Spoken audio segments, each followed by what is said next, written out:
What is possibly the fix or some of the ideas going into 2026? Joining us now, Kevin O'Leary, chairman of O'Leary Ventures. By the way, I should note, also making his acting debut in the comedy Marty Supreme alongside Gwyneth Paltrow and Timothée Chalamet in theaters on Christmas Day. As if you needed any more screen time, Mr. Wonderful. I just thought it'd be interesting to step out of my comfort zone and try something new, and I will let the audience decide whether I can perform or not. I really enjoyed the experience. I worked on it for 8 months. It's one heck of a movie. You got to see it in a theater. Getting tremendous press, as you may be aware. Yeah. I think this is Chalamet's Oscar right here.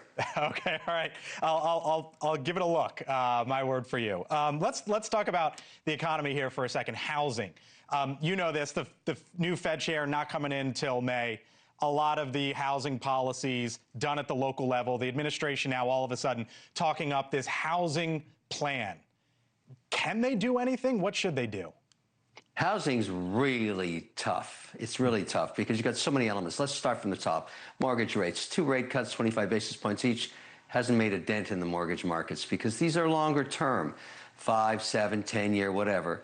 And so rates haven't really moved because people are concerned about that 3% inflation rate. That's number one. Number two, there's not a lot of freedom yet. Like, housing's very local. So let's just take California, massive market. The regulatory environment's still very punitive. All those burned down houses, very tough to rebuild on them right now. So you got to change regulation. And then you got a really nasty little problem right now. Softwood lumber input costs. No deal with Canada yet. Countries are still having their issues. And so 25% on the input price of softwood. You can't fix that overnight. So you got to cut a Canadian deal, get it down to a reciprocal rate, maybe 8% or something on softwood. I don't know what you do with California. I mean, they just don't care. I mean, it's one of the worst managed states. I hate to say that, but it's going to take decades to rebuild that place because the regulatory burden is brutal. And mortgage rates? Yeah, I don't know. I think while inflation's sitting up there at 3, tough. I mean, a lender doesn't want to cut rates because they know they're facing 3% inflation. So they don't make anything till they get over 3. So you get mortgage rates 7, 8%.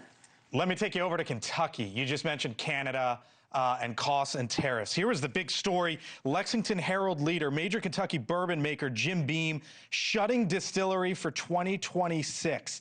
I know you love your wines, Kevin, but let's talk whiskey here for a second. Part of the story here is tariffs and Canada not buying whiskey from within the United States.